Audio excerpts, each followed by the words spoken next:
오늘 우리에게 주시는 하나님의 말씀은 빌립보서 4장 10절에서 20절 말씀입니다.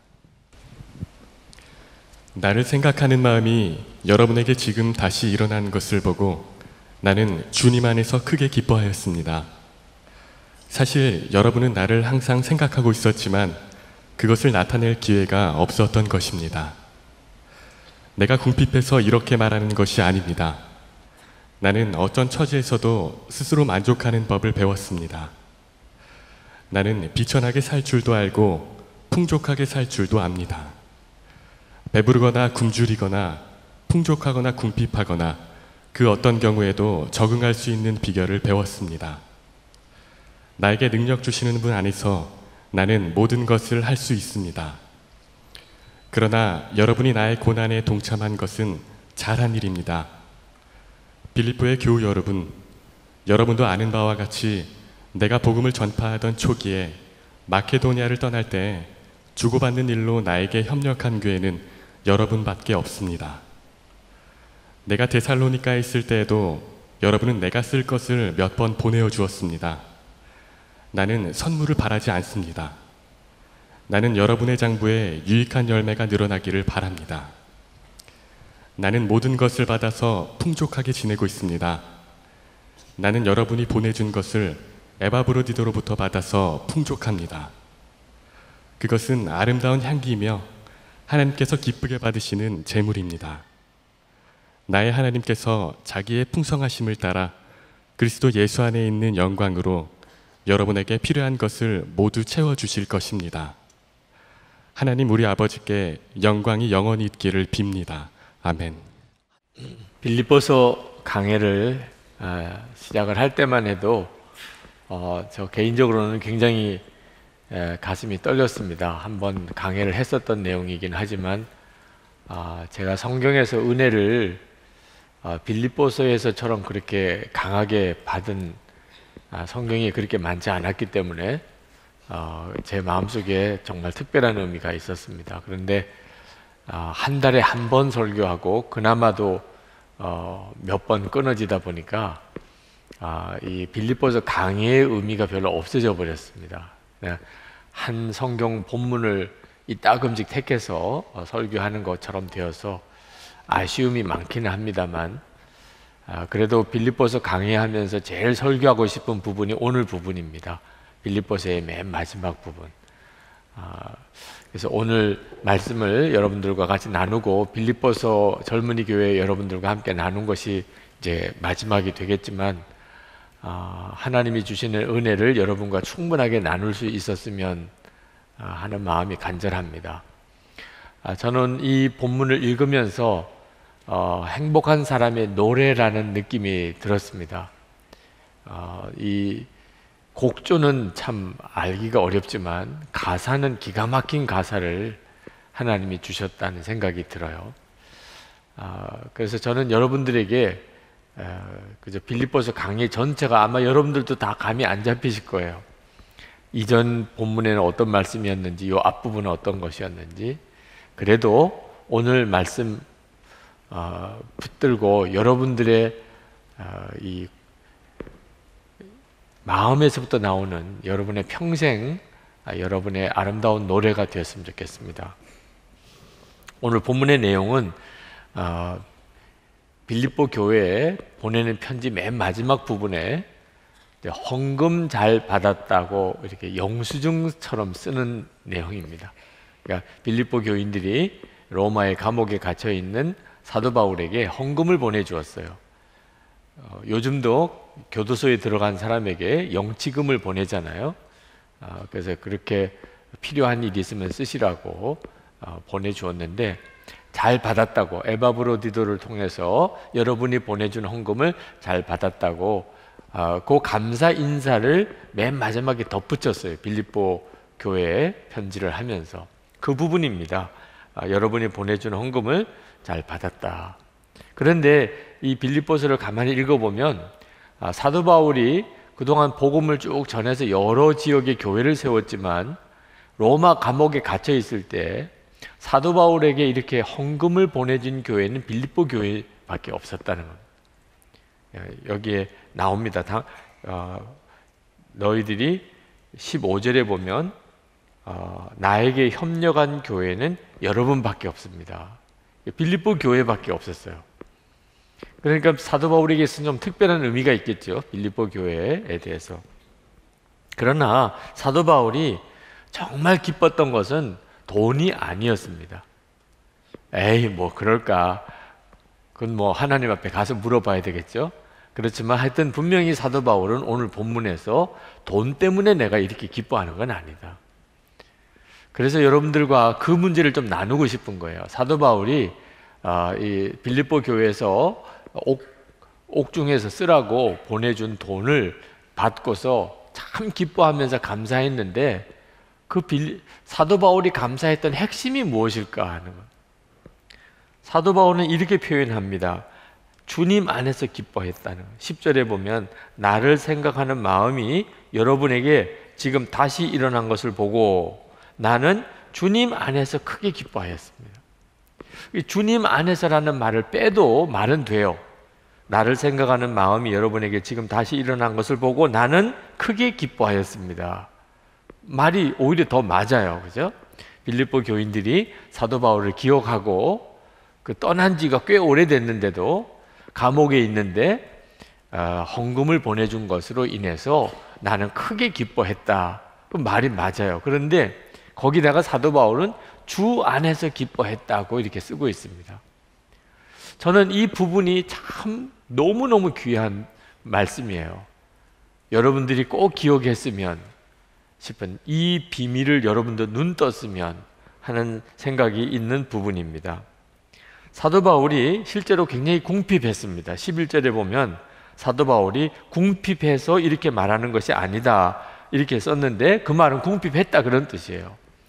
사도 바울은 감옥 속에서 상당히 뭐 쓸 거는 있고 아주 정말 절박한 어려움 속에 있는데 돈은 없고 그런 처지에 있었다는 겁니다. 그런 처지에 자기가 있었기 때문에 돈을, 헌금을 받고서 기뻐한 건 아니다, 그런 표현을 썼어요. 그러면 왜 그렇게 기뻐했나? 사도 바울이 이렇게 말합니다. 나는 어떤 형편에서도 만족하는 법을 이미 배웠다는 거예요. 궁핍했지만 자기는 만족하고 있었다는 거죠. 그것 때문에 막 힘들거나 그러진 않았다는 거예요. 궁핍해서 돈이 필요해서 어떻게 돈이 좀 생기면 좋겠다 그러고 있는데 돈이 왔기 때문에 좋아한 건 아니라는 거예요. 궁핍한 중에도 자기는 만족한 법을 이미 배웠었다는 거예요. 11절 하반절에 보면 이렇게 말합니다. 나는 어떤 처지에서도 스스로 만족하는 법을 배웠습니다. 나는 비천하게 살 줄도 알고 풍족하게 살 줄도 압니다. 배부르거나 굶주리거나 풍족하거나 궁핍하거나 그 어떤 경우에도 적응할 수 있는 비결을 배웠습니다. 대단한 겁니다. 저는 여러분들도 그렇게 되기를 정말 원하고, 저도 여러분도 이 말씀을 하나님 그대로 살아내게 해주세요, 이렇게 기도할 만한 구절이에요. 사도 바울은 놀라운 걸 배웠어요. 어떤 처지에서도 만족하는 법을. 아주 비천하게 될 때도, 아주 풍족하게 살 때도, 배부르거나 굶주리거나 풍족하거나 궁핍하거나 어떤 경우에도 적응할 수 있는 비결을 배웠다. 여러분, 만약에 우리가 이 비결을 배우면요, 그 다음부터는 우리의 삶은 완전히 달라져요. 사실 여러분들이 속상하기도 하고 때때로는 슬프기도 하고 어떤 때는 화가 나기도 하고 스트레스 받기도 하고, 그런 문제들이 뭡니까? 옷, 가방, 또는 무슨 뭐 여러분들이 다니는 학교, 그죠? 가지고 있는 돈, 무슨 뭐 살고 있는 집, 또는 뭐 가지고 싶은 차, 뭐 이런 것들이잖아요. 사실 실제로 여러분들을 때때로 힘들게도 하고 기분 좋게도 하고 슬프게도 하고 때때로는 화나게도 하고, 이런 문제들이 우리들이 가지고 있는 여러 가지 소유 문제. 가난은 나는 싫어. 나는 절대 가난은 싫어. 그래서 사람 놓치는 경우도 많고 하나님이 주시는 축복의 길을 놓치는 경우도 있거든요. 나는 가난이 무서워. 가난한 게 무섭기 때문에 하나님이 여러분들을 이끌지 못하는 경우도 있거든요. 어떤 처지에 처하는 법도 배웠어요. 가난해도 나는 적응하는 법을 배웠고, 사람이요 꼭 돈이 없어서 문제만도 아닙니다. 어떤 사람은 돈이 많아서 문제가 되는 사람도 있어요. 이 부자가 되는 법을 배우는 것을 못해서 망하는 사람도 있어요. 어느 전도사님, 저에게는 후배가 됩니다만 어느 전도사님이 신학교에 졸업하고 이제 목회를 하는데 아주 작은 교회에 담임을 했습니다. 전도사님 때는 뭐 다 그렇게 시작하죠. 그런데 집안에 놀라운 일이 벌어졌어요. 아주 어렵게 농사 짓는 집안이었는데 그 일대가 완전히 개발 단지가 되어서 땅이 수용이 됐는데, 그 부모님이 아주 어렵게 농사 짓던 부모님이 엄청난 돈을 버셨어요. 그 땅, 논, 밭 있는 것들을 이렇게 다 수용되면서 보상금을 받았는데 몇십억의 돈을 받았어요. 이 전도사님이 갑자기 목회 그만두고, 그리고 그 부모님 재산 관리해가지고 뭐 장사하고 사업한다고 그냥 깨끗하게 목회 그만두고 떠난 이야기를 들었습니다. 본인은 얼마나 흥분되고 좋았을지 모르지만 옆에서 그걸 지켜보는 입장에서는 너무 씁쓸하더라고요. 뭐 하나님 앞에 가면 어떨까? 잘했다고 그럴까?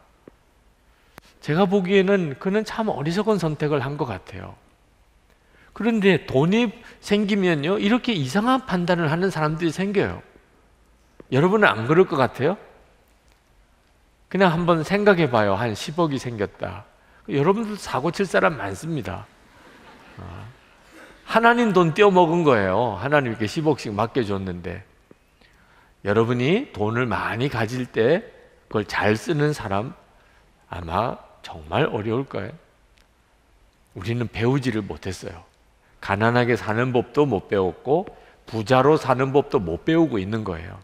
우리는 하나님이 내게 역사 안 해주신다고 생각하지만 실제로는 나 자신이 모든 상황에 적응하는 법을 배우지 못하고 있어요. 그래서 우리에게 연단이 있는 겁니다. 여러분에게 어려움이 없으면 더 여러분이 망가집니다. 사도 바울은 그걸 배웠다는 거예요. 그런데 어떻게 그걸 배운 걸까? 그게 도대체 뭘까? 어떤 처지에서도 적응하는, 그게 도대체 뭐지? 13절 말씀에 이게 비밀입니다. 빌립보서 4장 13절 말씀은 굉장히 유명한 성경이에요. 아주 중요한 요절이고 아마 여러분들도 아마 들어보신 분이 많을 겁니다. 나에게 능력을 주시는 분 안에서 나는 모든 것을 할 수 있습니다. 능력 주시는 자 안에서 능치 못함이 없으리로다.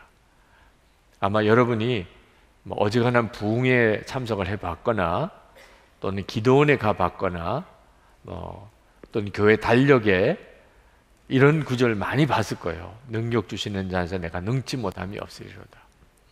교인들이 굉장히 좋아하는 성경 중에 하나입니다. 근데 이 말씀을 여기서 하고 있는 겁니다. 나에게 능력을 주시는 분 안에서 나는 모든 것을 할 수 있다는 거예요. 그러니까 사도 바울이 배운 비밀은 이거예요. 내가 예수님 안에, 내 예수님 안에 거하고 있기 때문에 나는 어떤 처지가 되어도 상관이 없다. 너무 궁핍해도 뭐 괜찮아. 예수님 안에 있기 때문에. 아주 돈이 많고 풍요해져도 나는 괜찮아. 나는 그것 때문에 타락하지 않아. 예수님 안에 있기 때문에. 힘들어도 나는 괜찮아. 예수님 안에 있으니까. 마음이 형편이 좀 편안해도 나는 나태해지지 않아. 예수님 안에 있으니까. 저는 이 구절이 제 가슴에 얼마나 강하게 부딪혀 왔는지 모릅니다. 그리고 여러분에게 꼭 이야기 말씀드리고 여러분과 함께 붙잡고 사도 바울처럼 이렇게 노래를 같이 부르는 자가 되었으면 좋겠다. 능력 주시는 자 안에서, 나에게 능력을 주시는 분 안에서 나는 모든 것을 할 수 있습니다. 이것이 젊은이 교회 청년들의 말씀 기도가 되기를, 우리가 서로 약속하고 이 말씀이 성취되는 삶을 우리가 살아갑시다, 그렇게 했으면 좋겠다는 간절한 마음이 있어요. 목표예요. 예수님 안에 있는 자, 능력 주시는 자 안에, 그분이 예수님이죠. 예수님 안에 있는 것, 이걸 배우자는 겁니다. 우리가 예수님을 믿고 받을 가장 큰 축복이에요. 그런데 우리가 아직도 미숙한 거예요. 예수님을 믿지만 예수님 안에 거하는 것은 제대로 훈련을 못 받고 있는 거예요. 여러분에게 말씀드립니다. 여러분이 여러분의 인생 전체를 걸고 도전해 볼 수 있는 일이 있다면 바로 이 구절이에요. 예수님 안에 거하는 법을 배우는 겁니다. 지금부터 배우세요. 여러분의 여건과 형편에 대해서 원망하고 불평하지 말고, 부모님 때문도 아니고, 선생님이 잘못 가르쳐 준 것도 아니고, 친구가 여러분을 망친 것도 아니고, 여러분 자신이 무능해서, 의지력이 약해서 그래서 여러분의 인생이 망가진 것도 아니고, 여러분의 삶은 단 하나를 아직도 배우지 못했기 때문에 답이 없는 거예요. 예수님 안에 거하는 법. 사도 바울은 그거 하나를 배우고 나니까 그는 모든 형편에 다 만족할 수 있었어요.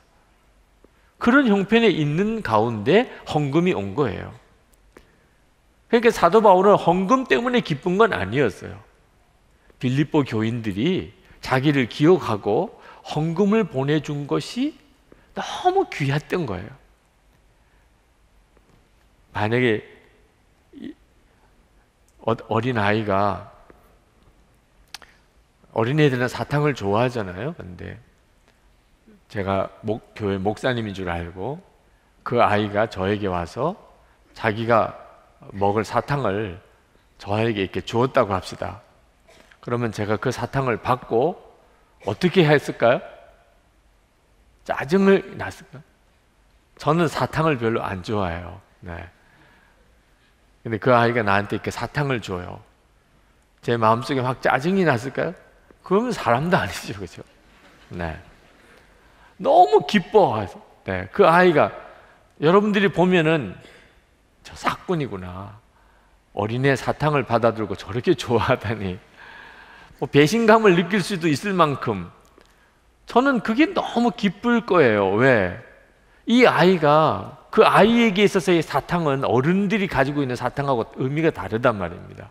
그런데 이 사탕을 그래도 그 TV 화면이나 인터넷 화면에서 보았던 목사님, 아는 목사님이라고 와서 저에게 그 사탕을 이렇게 줄 때 그건 저를 엄청 기쁘게 하는데, 사탕 때문에 기쁜 게 아니고 이 아이가 복이 있을 거라고 생각하니까, 자기가 좋아하는 거, 자기가 아끼는 것을 다른 사람에게 줄 수 있다는 것이 그 아이에게는 너무 복되니까, 야, 너 정말 복되구나.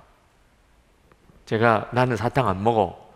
그러면 정말 그 아이에게 너무 상처를 주는 거죠. 저는 사탕을 비록 먹지 않겠지만 그 사탕을 너무 감사하게 받는 거예요. 너무 고맙다. 너무 고맙다. 그리고 조금 시간적인 여유가 되면 이제 같이 안아줘도 주기도 하거나 또 기도도 해주기도 하는. 지금 사도 바울이 꼭 그와 같은 심정입니다. 사도 바울은 돈이 없어가지고 쩔쩔매고 있는 건 아니었어요. 굉장히 궁핍했지만 사도 바울은 이미 궁핍하게 사는 법을 배웠어요. 왜? 예수님 안에 있으니까.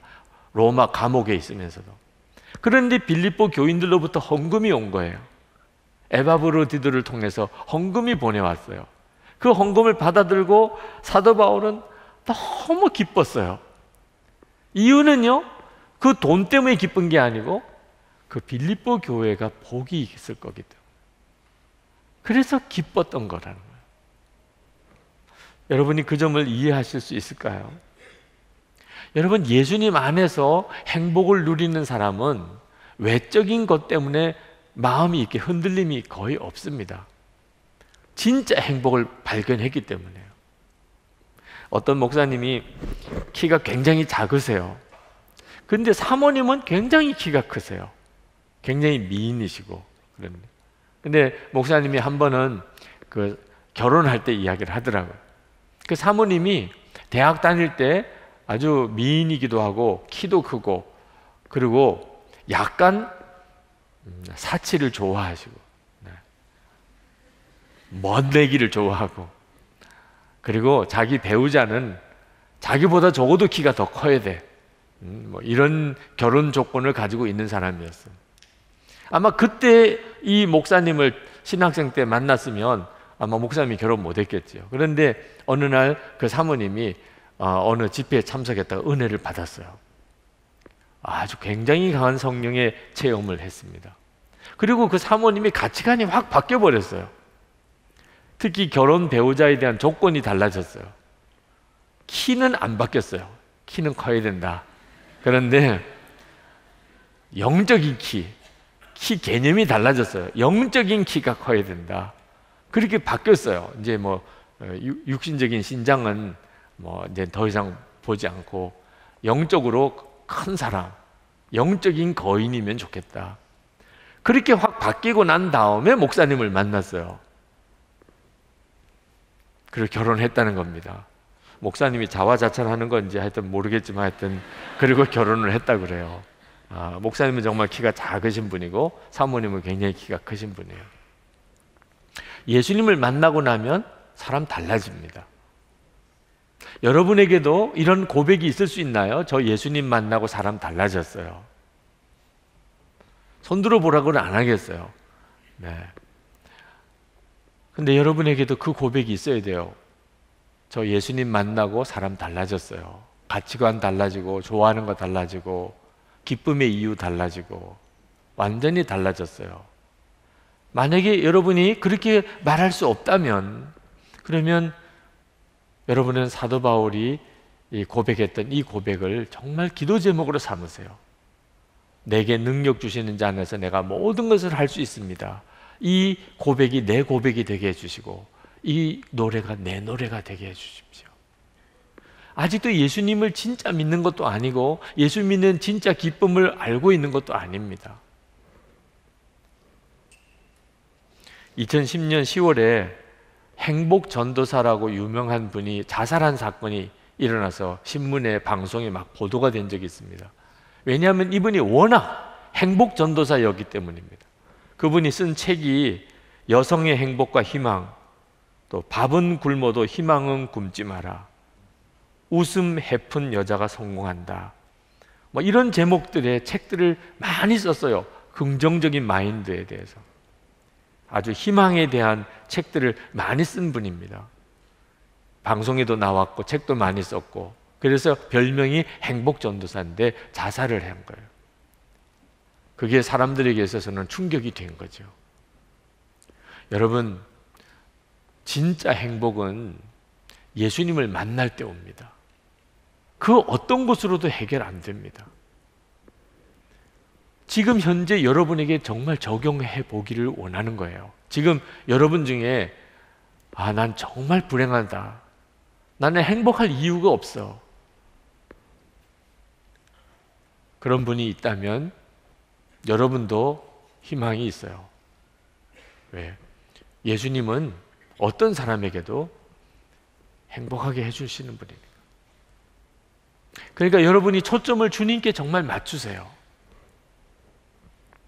근데 오늘 본문을 읽어보면 사도 바울에게서만 감동을 받는 게 아니고 빌립보 교회에게도 감동을 받아요. 사도 바울은 빌립보 교회에 보내온 헌금을 받아들고 너무 감동을 받았습니다.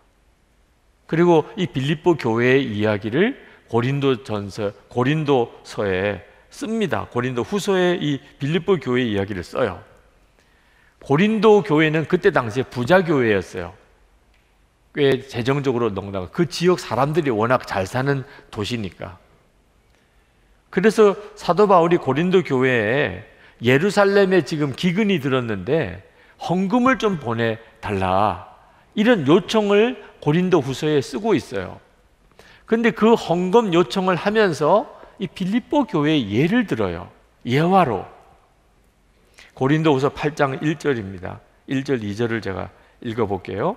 형제 자매 여러분, 우리는 하나님께서 마게도냐 여러 교회에 베풀어 주신 은혜를, 여기 마게도냐 여러 교회는 빌립보 교회를 말합니다.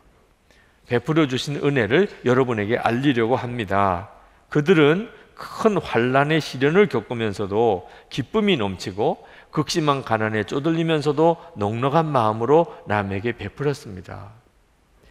그러니까 지금 고린도 후서에 언급하고 있는 이 빌립보 교회는 어떤 교회였냐면 큰 환난의 시련을 당하는 교회였고 극심한 가난에 쪼들리는 교회예요. 그러니까 빌립보 교회는 굉장히 가난한 교회였고 환난 중에 있는 교회였어요. 그런데도 그들에게서부터 헌금이 온 거예요. 넉넉한 교회도 많은데 하필이면 제일 가난하고 환난이 극심한 빌립보 교회로부터 헌금이 온 거예요. 그것도 기쁨이 넘쳐서 넉넉한 마음으로 그렇게 헌금을 받은 겁니다. 그러니까 사도 바울이 빌립보 교회에서 온 헌금을 받아들고 안 울었을까 싶어요. 아마 고린도 교회에서 헌금이 왔다면 느낌이 조금 달랐을지 몰라요. 여러분 결혼하기 전이고 그러니까 실감나는 예화가 될지 안 될지 모르겠지만 어느 부모가 자녀를 열어두었는데 다 사는 형편이 달라요. 그런데 가장 어려운 자녀가 아버지, 어머니에게 뭘 귀하게 쓰시라고 이렇게 돈을 보내왔어요. 넉넉한 자녀들 다 돌아보지도 않는데 가장 어려운 자녀가 아주 깜짝 놀랄 만한 그런 돈을 보내왔습니다. 그럴 때 그걸 받아든 부모 심정이 어땠을까요? 꼭 그대로예요. 지금 이 빌립보 교인들이 대단한 교인이에요. 그냥 사도 바울이 옥에 갇혔다 그러니까 우리 그냥 있을 수 없잖아요. 우리 조금 돈 좀 모아서 보내지요. 이런 정도가 아니었습니다. 빌립보 교인들은 극한 환난 중에 지극히 가난한 교인들이었어요. 그런데 그들이 헌금을 모아서 사도 바울에게 보냈다는 거죠. 그러니까 이 빌립보 교인들의 헌금 속에는 믿음이 있었고 진짜 믿음이 있었고 진짜 감사가 있었고 진짜 사랑이 있는 거예요. 그냥 헌금이 아니고. 그들의 중심이 가난하고 환난이 있었지만 행복했기 때문에 나온 헌금이죠. 그들은 정말 만족했고 그런 기뻤어요. 역시 빌립보 교인들도 주님 안에서 누리는 은혜를 알고 있었던 거죠. 사도 바울만 아니고 빌립보 교인들도 알고 있었습니다. 여러분 실제로 우리가 교회에서 헌금을 하지만 돈이 많은 거하고 헌금하는 거하고는 꼭 비례하지 않습니다. 돈이 많은데도 헌금하는 법을 모르는 사람이 있어요. 돈이 없는 사람이 오히려 깜짝 놀랄 만한 헌금을 하는 경우도 있고요. 헌금은 무엇과 관련이 있냐면 가지고 있는 소유와 관련이 있는 게 아니고 그 마음의 중심에 행복과 관련이 있습니다. 예수님으로 인하여 행복한 사람은 그러면 그는 하나님의 역사를 이룰 수 있는 헌금을 해요. 그런데 아무리 돈이 있어도 그 마음의 중심에 주님과 관계가 분명치 않은 사람은 그것 때문에 헌금하지 못해요. 사도 바울이 빌립보 교회에 헌금을 받고 기뻤던 것은 그것은 빌립보 교회에 하나님이 복을 주시겠구나 하는 걸 알았기 때문입니다. 14절에 보면 이렇게 말합니다. 그러나 여러분이 나의 고난에 동참한 것은 잘한 일입니다. 지금 사도 바울이 이렇게 잘했다는 거예요. 너희들이 지금 나에게 헌금을 보내준 것은 참 잘했다. 그런데 사도 바울이 돈 때문에 좋아서 그렇게 말한 거 아니라고 그랬죠? 그럼 잘한 게 뭘 잘한 거예요? 17절에 나는 선물을 바라지 않습니다. 사도 바울에게는 사실 그 자체가 별로 의미가 없어요. 그러나 나는 여러분의 장부에 유익한 열매가 늘어나기를 바랍니다. 빌립보 교인들의 장부에 유익한 열매가 늘어나기를. 그러니까 사도 바울에게 이렇게 헌금을 보낸 것으로 인해서 빌립보 교인들의 장부에 유익한 열매가 늘어나는 거예요. 사도 바울이 그걸 알게 된 거예요. 하나님이 빌립보 교인들에게 복을 주시려고 이렇게 나에게 헌금을 하게 했구나. 18절에 보면 이렇게 말합니다. 나는 모든 것을 받아서 풍족하게 지내고 있습니다. 나는 여러분이 보내준 것을 에바브로디도로부터 받아서 풍족합니다. 이것은 아름다운 향기이며 하나님께서 기쁘게 받으시는 제물입니다. 자기가 받아놓고, 사도 바울 자기가 받아놓고 그리고 풍족하게 쓰고 있다며. 그런데 표현을 어떻게 하냐면 하나님께서 기쁘시게 받는 제물입니다. 사도 바울이 그렇게 깨달은 거예요. 하나님이 이걸 기쁘시게 받으셨구나. 내가 받았지만 이걸 하나님이 받으셨구나. 그리고 하나님이 그걸 갚아주실 것을 믿었어요. 19절에 나의 하나님께서 자기의 풍성하심을 따라 그리스도 예수 안에 있는 영광으로 여러분에게 필요한 것을 모두 채워주실 것입니다. 사도 바울이 이렇게 말했던 이유는요, 사도 바울이 돌려 갚을 수 있는 게 아무것도 없었어요. 자기 지금 감옥에 있습니다. 지금 빌립보 교인으로부터 헌금은 받았지만 사도 바울이 해줄 수 있는 게 아무것도 없어요. 자기는 하나님의 뜻대로 지금 로마 감옥에 갇혀 있습니다. 갇혀 있어 보니까 여기서도 전도의 문이 열려 있구나. 그래서 로마의 아주 고급 장교들, 군인들에게 복음을 전할 수 있는 기회를 주셨구나. 그래서 사도 바울은 그 가운데서도 기뻐하면서 옥살이를 하고 있는 겁니다. 그런데 헌금이 왔어요. 빌립보 교인들에게 뭔가 갚아주고 싶은데 자기는 할 수 있는 게 아무것도 없어. 그러니까 사도 바울이 알게 된 거예요. 이건 하나님이 갚으시는 거구나. 이건 하나님이. 내가 갚을 수가 없어요. 그럼 이거 무슨 뜻일까? 하나님이 하시겠구나. 그래서 사도 바울은 너무 기쁜 거예요. 그렇군요. 하나님이 갚으시는 것이군요.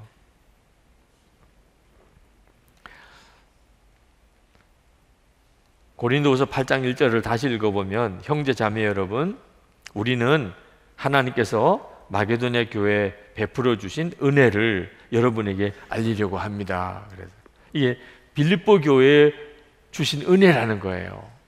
근데 빌립보 교회가 한 일이 뭐냐면 사도 바울에게 헌금 보내준 겁니다. 근데 이것을 어떻게 표현했냐면 하나님이 빌립보 교회에게 허락하신 은혜다. 헌금도요, 은혜 받지 못하면 못하는 거예요.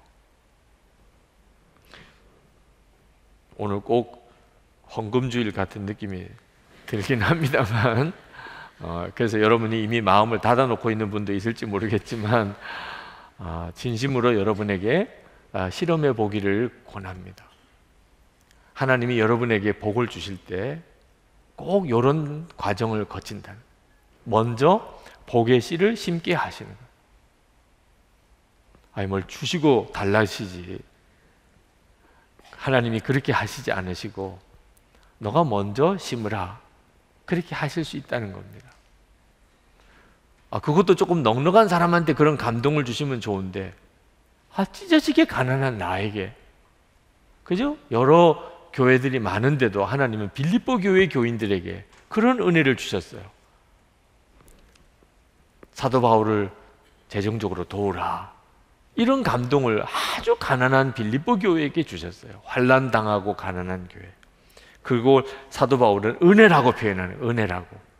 그러니까 여러분이 만약에 하나님을 위해서 뭔가 재정적으로 헌금하거나 재정을 흘려보내는 감동을 받으면 은혜 받은 거예요. 은혜 받은. 짜증내면 안 됩니다.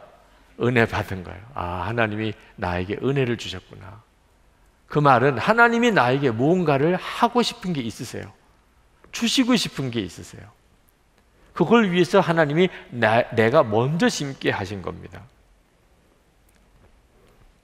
여러분도 그런 기회를 놓치지 않게 되기를 바랍니다. 고린도후서 9장 10절에 심는 자에게 씨와 먹을 양식을 주시는 이가 너희 심을 것을 주사 풍성하게 하시고 너희 의의 열매를 더하게 하시리니. 하나님이 여러분에게 주신 이 재정에는 씨가 있고 양식이 있어요. 꼭 기억해야 됩니다. 하나님이 여러분에게 뭘 주셨으면 거기에는 씨가 있고 양식이 있어요. 양식은 먹어도 돼요. 여러분 식당 가서 뭘 사 먹어도 되고 카페 가서 무슨 커피를 마셔도 됩니다. 여러분이 가지고 싶은 것을 가게 가서 사서 써도 돼요. 양식이니까, 하나님이 여러분에게 양식으로 주신 거니까. 그런데 꼭 기억해야 돼요. 그 중에 씨가 있어요. 씨가. 그건 심어야 되는 거예요. 씨를 먹어버리는 농부는 끝장이에요. 배고프다고, 식량 없다고, 봄에 심어야 될 씨를 먹어버렸어요. 그러면 한 끼 먹고 그냥 죽는 거예요. 그 농부는. 굶어도 그 씨는 심어야, 그래야 열매가 맺어지고 한 해 한 해를 넘어갑니다. 여러분의 재정도 똑같다는 거예요. 지금 여러분이 가지고 있는 여러분의 소유 중에 어떤 부분은 양식이고 어떤 부분은 씨입니다. 하나님이 여러분의 마음을 불편하게 하는 것, 어떤 어려운 사람을 이렇게 보게 하셨어요. 또 어떤 광고를 듣게 하셨어요. 짜증나, 왜 이런 이야기만 자꾸 들리지? 하지 말고 하나님이 여러분에게 복을 주시려고 하십니다. 은혜예요, 은혜. 그 씨를 먹으면 안 돼요. 왜 나는 이렇게 힘들까? 계속 씨를 먹어버렸기 때문에. 고린도후서 9장 7절에 각각 그 마음에 정한 대로 할 것이요 인색함으로나 억지로 하지 말지니 하나님은 즐겨내는 자를 사랑하시느니라. 씨를 심어도 짜증내고 하지 마요. 기쁨으로 하세요. 저희 교회 아직까지 건축 부채 상환이 완전히 해결이 안 되고 있는데, 그래서 해마다 2월 첫째 주일 저녁에 우리 특별 헌금하는 그런 주일 저녁을 갖습니다. 그때 광고를 해요. 헌금이 기쁜 사람만 오세요.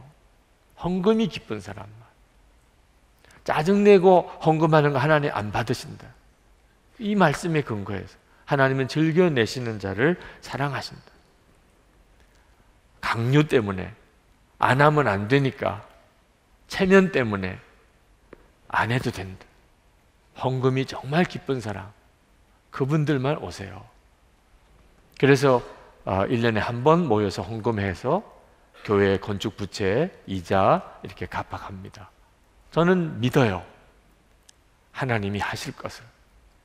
막 헌금을 강요하고 헌금의 축복을 설교하고, 그래서 헌금하게 그렇게 하고 싶지 않아요. 그건 하나님이 허락지 않으시더라고요. 하나님은 그렇게 말씀하셨어요. 분명히 기도할 때 기뻐하는 마음이 있는 사람만 헌금하게 하라. 여러분에게도 저는 똑같이 드리고 싶어요. 여러분의 삶에 하나님은 놀라운 계획을 가지고 계신데, 빌립보 교회처럼 여러분의 마음속에 무언가를 심게 하십니다. 여러분이 그것을 놓치지 않게 되기를 바랍니다. 이렇게 하나님께 정말 제대로 축복의 씨를 심는 삶을 살려면 예수님으로 행복해야 돼요. 예수님으로 행복해요. 예수님으로 행복하지 않은 사람은 헌금에 순종 못합니다. 그리고 내 재정을 흘려보내는 일 순종 못해요. 결국은 하나님이 그에게 열매를 주실 수가 없는 거예요. 하나님이 정말 주시고 싶은 열매를. 리폼드 신학교의 설교학 교수였던 스티브 브라운 교수가 그가 다 알았다고 생각한 이후 내가 배운 것들이라는 책의 서론에서 그건 자기의 어떤 부족한 것을 고백했어요. 그동안에 학생들에게 강의도 하고 교회 가서 설교도 하고 세미나도 인도하고 그러면서 하나님에 대해서 자기가 많은 말씀을 전했지만 자기에게 뭔가 부족한 게 있다는 걸 깨달았습니다. 그렇게 하나님에 대해서 말씀을 전해도 삶의 변화가 안 일어나는 게 왜 그럴까? 그리고 그분이 고백하기를 나는 그동안에 노래의 가사만 알고 있었다. 노래의 곡조를 몰랐다는 거예요. 얼마 전에 감리교 신학대학교에 가서 집회를 하고 왔지만 거기서도 그 이야기 했어요. 여러분이 신학교에 와서 복음이라는 노래 가사만 배우면 안 됩니다. 신학교에 가면은요, 공부를 해요. 하나님에 대해서 공부하고 예수님에 대해서 공부하고 교회에 대해서 공부하고 그 신학이라고 하죠. 그런데 이건 다 가사와 관련되어 있는 거예요. 가사. 여러분 노래에 가사만 들으면 재미 하나도 없지요? 노래에는 가사와 함께 곡조가 있어야 돼요.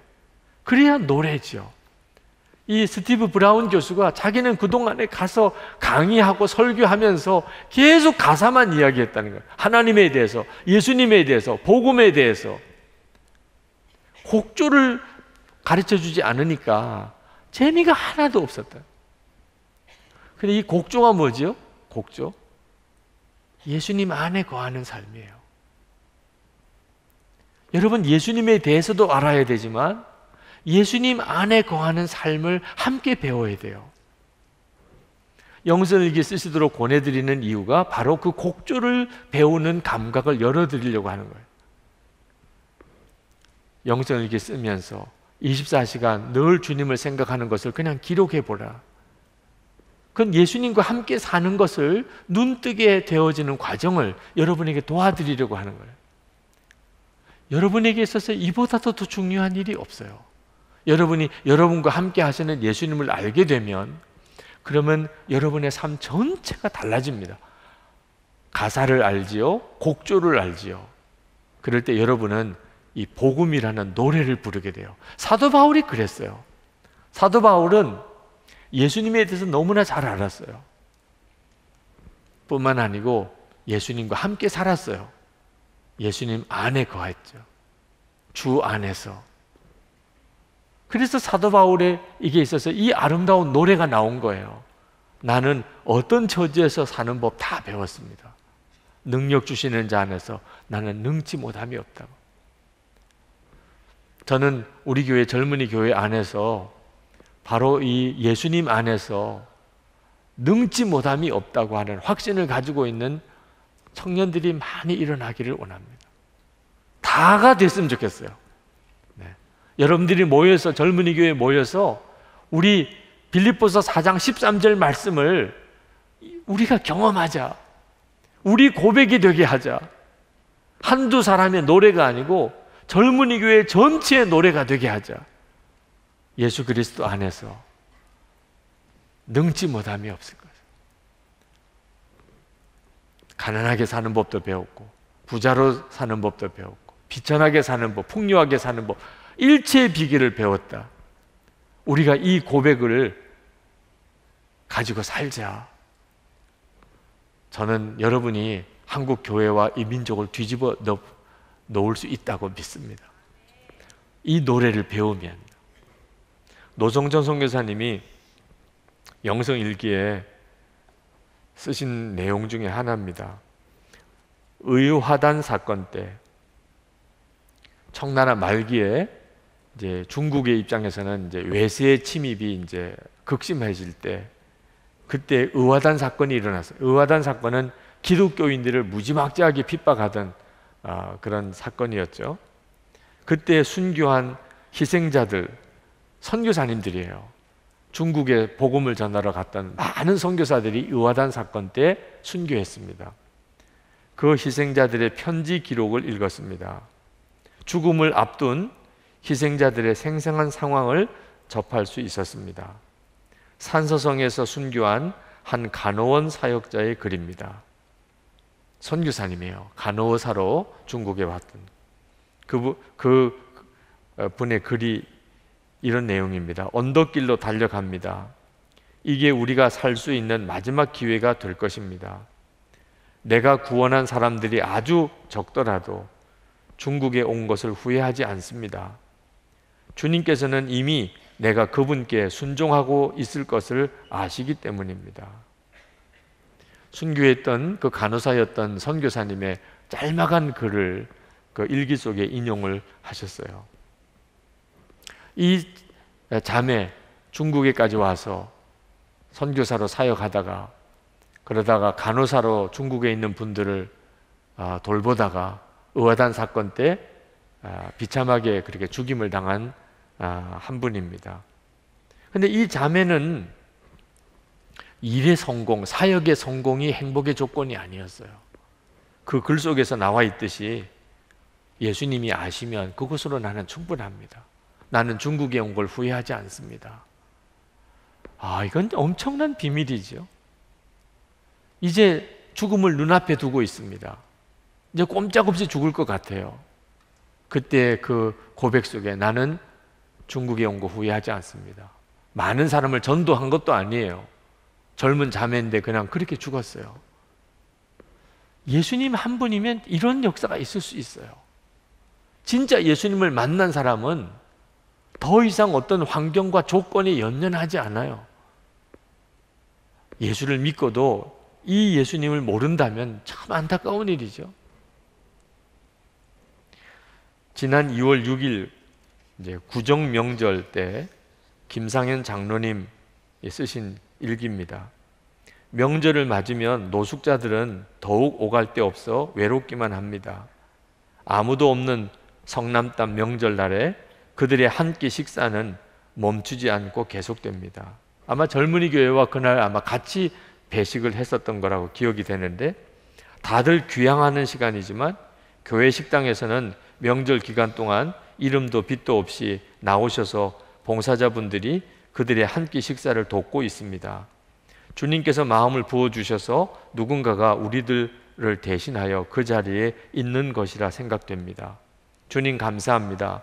마음을 주시고 그들의 아픔을 진정으로 보살펴 주게 되는 이 일을 저희 교회가 감당하게 하셨으니 은혜입니다.